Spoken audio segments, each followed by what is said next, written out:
Hey guys, so before I get started on this next review, I gotta make one quick adjustment, real quick.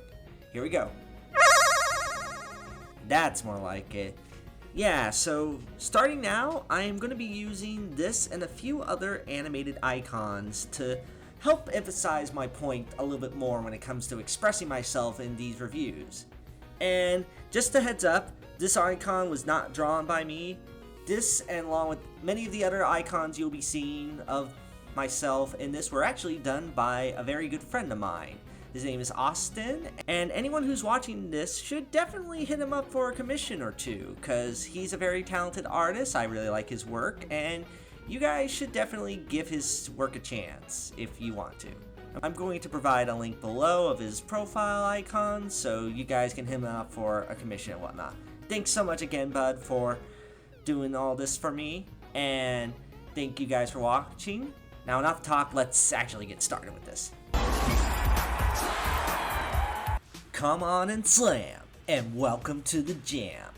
By this point, what can you say about Space Jam?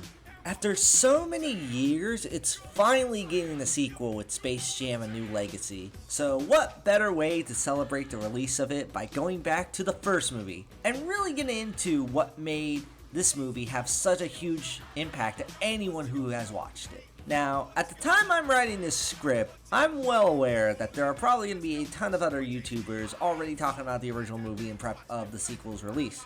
So, I might as well be a part of that bandwagon.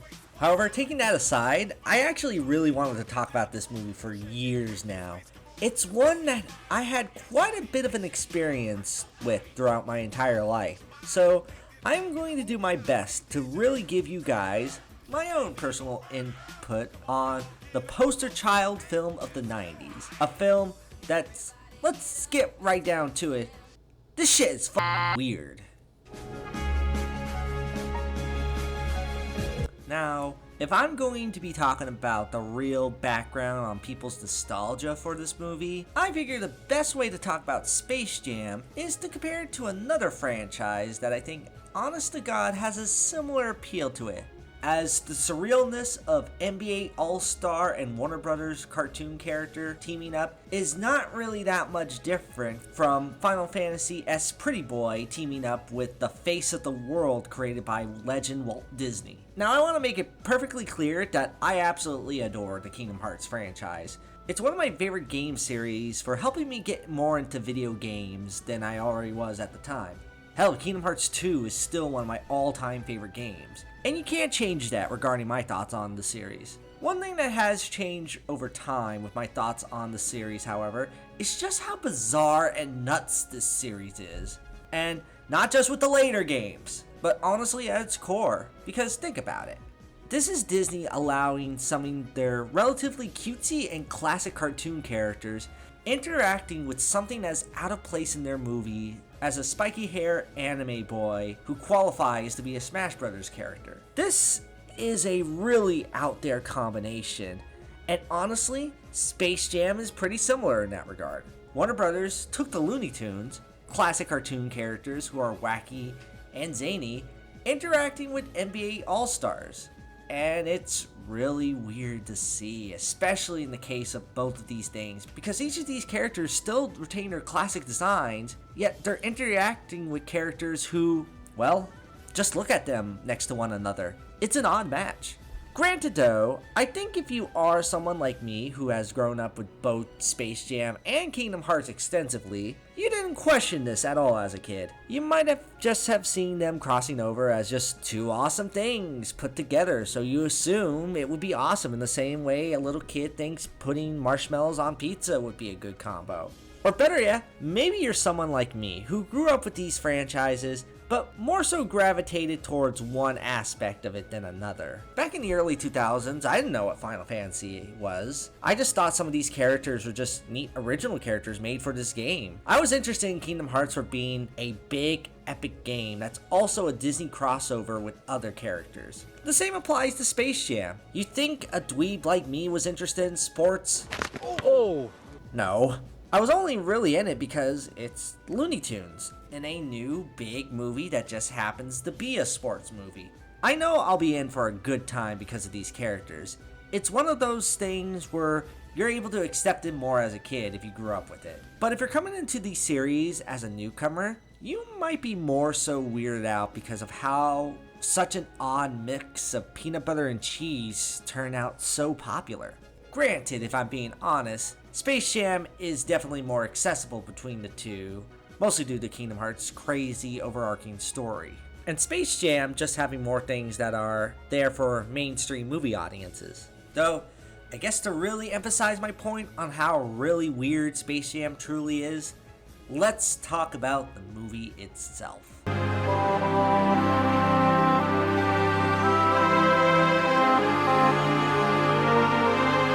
Now I want you to imagine this. Pretend that you have never heard or seen anything about Space Jam. You watch this movie with no preconceived notions, your friend just pops it in, and you just know the title. You don't know what else is involved, you're just in it for the ride. And when it starts out, you might be thinking, oh, this seems like a typical sports movie, nothing out of the ordinary. As we start with a typical sports movie flashback where we see Michael Jordan as a kid living out his basketball dream while promising his father that he'll take up baseball due to that being his father's most passionate sport. Then we cut to the opening credits of this movie, and now it seems like it's gonna become a typical sports movie and... wait, Bugs Bunny? Huh. Must have been a typo. Not like you're really focused on that for too long, because you're introduced to the most jammin' hype song featured in a 90s movie with the film's theme song.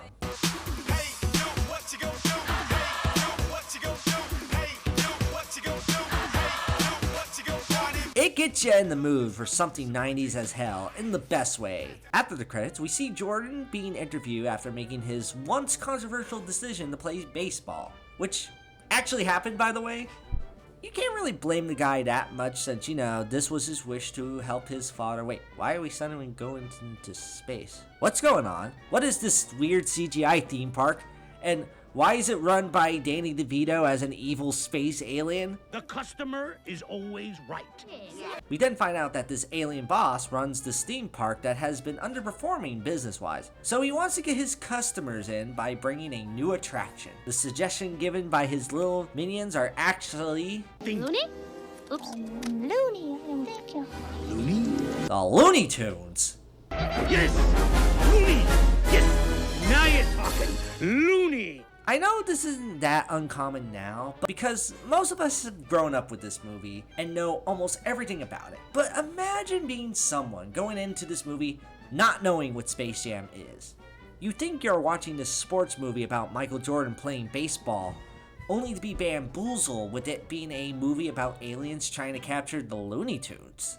Though, how do these things cross over? Well, we see Michael Jordan failing pretty badly at baseball, with many of his former colleagues making jabs at him for not playing basketball anymore. His baseball skills nowhere near as on par with his basketball skills, and even has a new man assisting him in the form of Wayne Knight. Meanwhile, the aliens go to the Looney Tunes hideout, which is in the center of the Earth. Okay.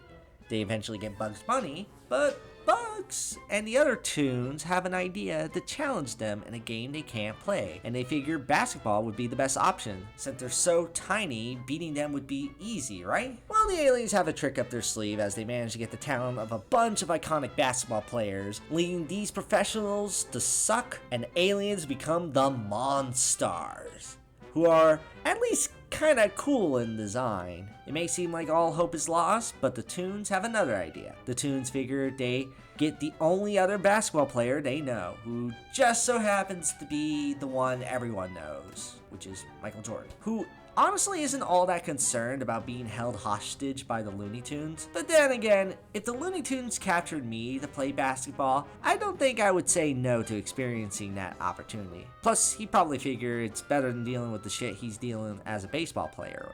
And after that, the movie plays out exactly how you would expect. It's a big basketball game between the Looney Tunes and the Monstars, and it goes the standard sports movie route of a big game that the main character ultimately wins, and that ultimately what Space Jam is. A standard sports movie. However, let's just think about it. Did you imagine you being someone who has never seen this movie, like I said earlier? Well, if you did, You probably realize that this movie combines Looney Tunes, aliens, and 90s culture in one big basketball movie, and it's an insane fever dream of a movie that's so unlike anything else that you can't believe that something like this exists. But exactly what is it about this bizarre, weird mesh of things that makes Space Jam still connect with so many people to this day? Well, I guess the way to really get into that is to look at how people saw Space Jam back in the 90s. Back in the 90s, I was in a very famous TV show. So, how did this project came to be exactly? What started this crossover between basketball sensation Michael Jordan and iconic cartoon character Bugs Bunny? Well, it was all started by the most genuine and heartfelt way possible, as a commercial sponsorship with Nike. Gruesome, ain't it? It was all started by a series of commercials, and they got so popular that Warner Brothers felt the best option was to make a movie out of it. Which, to anyone who might say that Space Jam 2 looks like a commercial for Warner Brothers, honestly seriously need to be reminded that the original was based on commercials too. However, at the time Space Jam was released, that commercial element didn't make people consider it a cinematic classic, even at the time. The film wasn't a big success with critics, and some fans of the Looney Tunes feeling like this movie was, well, Space Jam! The worst piece of commercialized half-baked horseshit that ever hit! not great. I know some people nowadays act like Space Jam is this movie that was made from the heart, but let's be real. It's a movie that was made more so with the intention of money.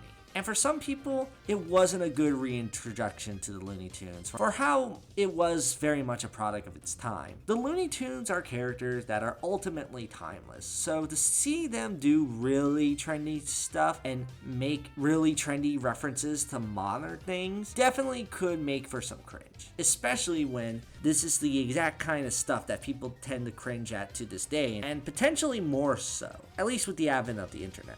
This movie is filled with a lot of 90s staples like product placement. Get your Hanes on, lace up your Nikes, grab your Wheaties and your Gatorade, and we'll pick up a Big Mac on the way to the ballpark. A ton of licensed songs, strange celebrity cameos, and all of these things can definitely seem pandering. However, nowadays, Space Jam has had this resurgence in popularity to being this beloved 90s classic. So, what happened? Well, I think it's time to explain what was the change in Space Jam initial reception was. I'm going to point to the main reason why Space Jam is now seen as the cinematic masterpiece by some.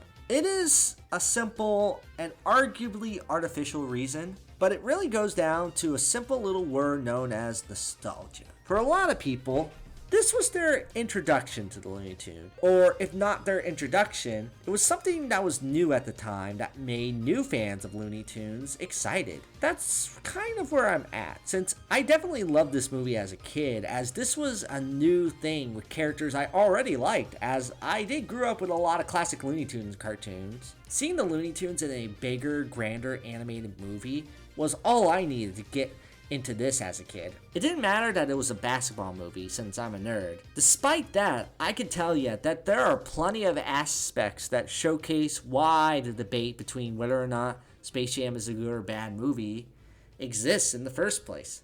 So let's get on to that.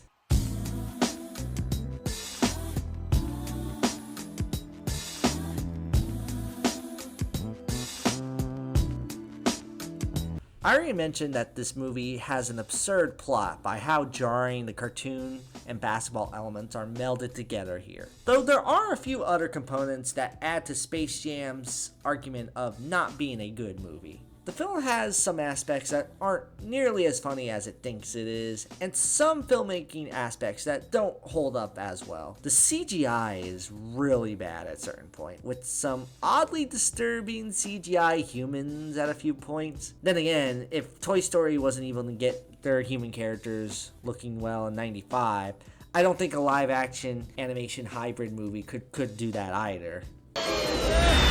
Though at least there's not a lot of it. There's still a lot more 2D animation, which, while on the topic, Space Jam was another project of the 90s that was clearly in response to Who Framed Roger Rabbit. another movie where the gimmick is 2D cartoon characters acting off with real people. However, like a lot of other movies at that time, it didn't execute it nearly as well as that film did. There are definitely worse examples, but where Roger Rabbit uses nearly every frame of that film to make that cartoon world believable, Space Jam doesn't, by having the film mostly be green screen with just Michael Jordan interacting with the Looney Tunes. And I gotta be the one to say it, Michael Jordan isn't really a good actor. For the novelty of having him in films he's definitely a good example of someone who's more of an athlete than an actor. He has basically the same expression throughout the entire film, and when acting off against the Looney Tunes, he isn't able to be nearly as believable as someone like Bob Hoskins in Roger Rabbit when working off of these characters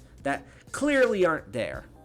What's going on here? So these elements make Space Jam not as great of a film, and one that many could argue is really kind of bad. Yet, unlike a lot of movies that are from my childhood that barely have any redeeming elements to it, Space Jam, to its credit, has things about it that do hold up relatively well in their own right. This, as a new Looney Tune movie, one aspect that I say holds up really well is the animation itself. I may criticize how they integrate the live action segments with the animation, but as a whole, the 2D animation still looks amazing to this day for a couple of reasons. The characters aren't too heavily updated and still retain their original Looney Tune design, just with a lot of added shadows that give the animation some more dimensions to it despite being 2D characters. 2D animation is something that's certainly a soft spot for me and something that I love to see in movies, though the movies still utilize it very well. The characters move in the cartoony, over-the-top fashion that we're all used to at this point, and even the aliens are still animated very well and fit in with the Looney Tunes. So this kind of stuff definitely adds to the entertainment factor. It's an element that I'm glad is returning for the sequel, and hoping that may be utilized even better with LeBron being a 2D character this time around. Plus, for what it's worth, the Looney Tune characters are still faithful, with them having their set personalities intact, and them having some really fun gags still for the most part. But Mommy, I don't want to go to school today. I want to stay home and bake cookies with you. They're not really anything that deep or developed, but they don't need to be, because one, it's a movie where the main appeal is them playing basketball. You can't go much deeper than that. And two, the Looney Tunes are already so well established that there's nothing really to add in terms of introducing them. You're most likely watching it knowing what the Looney Tunes are, at least. We even got a brand new Looney Tune with the infamous Lola Bunny making her debut. It is kind of cool that she is in it, because Looney Tunes have been primarily known as an all-male cast with not too many female Looney Tunes except for like Granny. And no, Tweety doesn't count, despite what all the female merchandise may say about him. The downside is Lola in this film is just a character for the guys to like because she's sexy and helped introduce a new generation of furries. I get adding a female character, but it doesn't seem like a good trade-off when the only real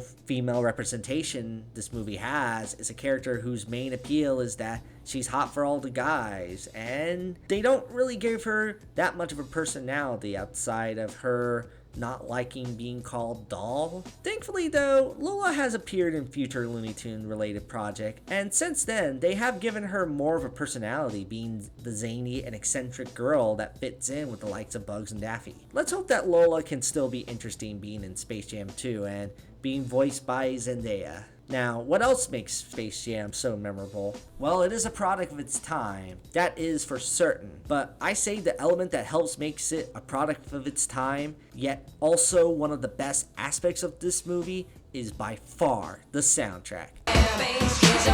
Space Jam, the soundtrack. In stores now. This is a soundtrack that is filled with so many popular artists contributing to it, from Coolio, Barry White, Seal, and so many others. The songs give this movie an energy that feels super 90s, but in the good way. This, of course, introduces the world to I Believe I Can Fly, before people realized that this song actually appeared in the Bugs Bunny movie, and before they knew about how much trouble R. Kelly would eventually get into. I believe I can fly. Y'all killing me with this. I got out 30 years of my career. Robert. 30 years of my career. Y'all trying to kill me. And of course, like I said earlier, you can't go wrong with the Space Jam theme itself. One of the most hypest and most meme songs ever, and I love every single bit of this tune. Even as a kid, I was like, screw this I Believe I Can Fly inspirational mumble jumble. Give me that kickin' Space Jam theme. I think it's because sports are something that are super energetic and amusing to watch that it needs to have a soundtrack that represents that energy and even inspirational feel at points. Even the score is pretty decent here.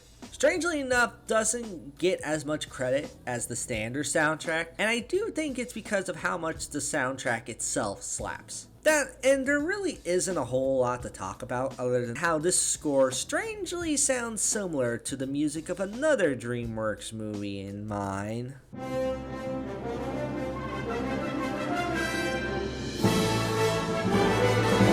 Though it does get points for having a really good orchestrated version of the Looney Tunes theme, which is always great to hear.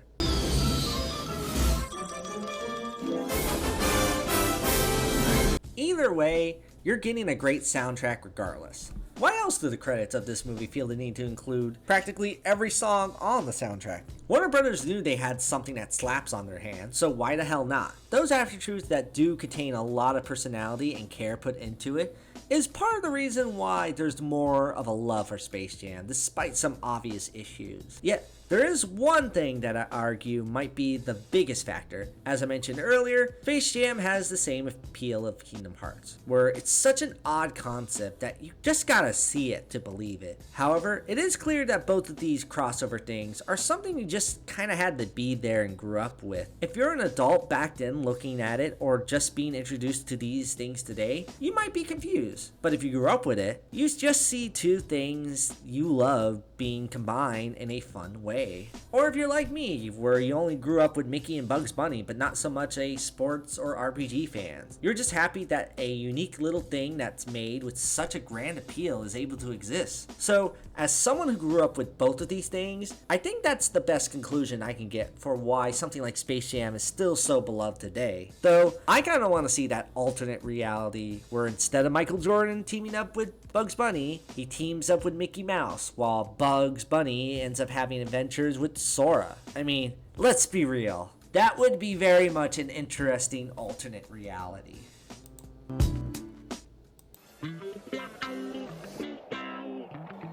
Bugs Bunny. You were expecting maybe the Easter Bunny?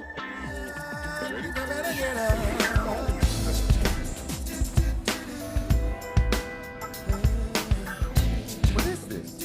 I'm a cartoon?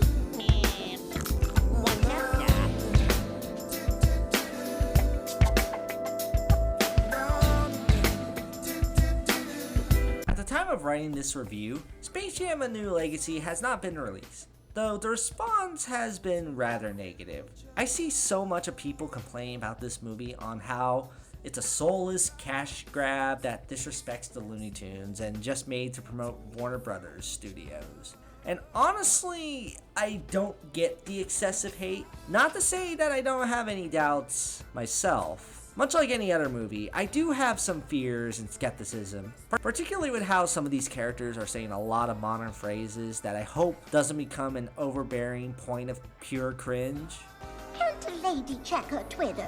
However, have you guys seen the original Space Jam recently? That film was just as much of a product of its time as this one is. So to say that this tarnishes the legacy of the original Space Jam doesn't seem right to me when really looking at the original movie. Plus the whole Warner Brothers crossover element is again something I feel the Looney Tunes have done a lot. There have been countless of movies and shows from WB, and especially featuring the Looney Tunes, where they promote the crap ton of other Warner Brothers related properties. Now this movie does it, and suddenly it's a bad thing? Maybe it's because the audience might feel the crossover heavy studio movie is starting to get oversaturated with films like Ready Player One and Ralph Breaks the Internet. However, as long as it's creative and interesting, I don't don't see a huge issue with it. If anything, becoming a bigger crossover event movie that paid homage to other Warner Brothers classics, it kind of cements the idea that Space Jam is WB's Kingdom Hearts more so, and with them utilizing a lot of 2D animation and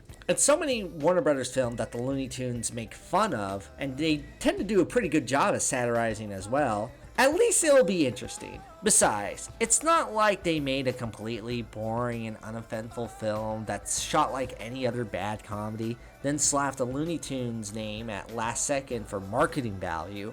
At least this still has the element that made the original Space Jam appealing, just adding more to it. Regardless though, even if Space Jam 2 is getting a ton of flack now, it could be seen as a beloved entity that helped reintroduce people to the Looney Tunes later down the line, which is what the first Space Jam was. People hated it at the time, but grew to love it as it helped introduce the Looney Tunes to a new audience in a unique sort of way. It wasn't perfect, but it helped brought the Looney Tunes back, and since then, we still got more fun Looney Tunes related stuff. Hell, there were other things like Looney Tunes Back in Action and the Looney Tunes Show where they got a huge backlash when first released, only to become really beloved by people who gave it a second look, realizing what they were really trying to do, or grew up with it and still appreciating it for helping them be aware of some of the best cartoon characters of all time. So, I say the same could happen for Space Jam 2. But we'll see later on. But for now, let's appreciate how Space Jam, while far from an incredible movie, definitely was a surprisingly good way of bringing back iconic cartoon characters. It's strange, dated, and very bizarre, but that's also one of the reasons why it still sticks compared to other movies and shows that bring back old properties. Rather than being a bland, uninspired remake to introduce new audience, it did something unique, and still managed to retain that creativity we appreciate from any movie really. A movie where Michael Jordan and Bugs Bunny teaming up to play basketball is destined to be remembered as something worthwhile, regardless of how strange it really is. So, take that for what it's worth.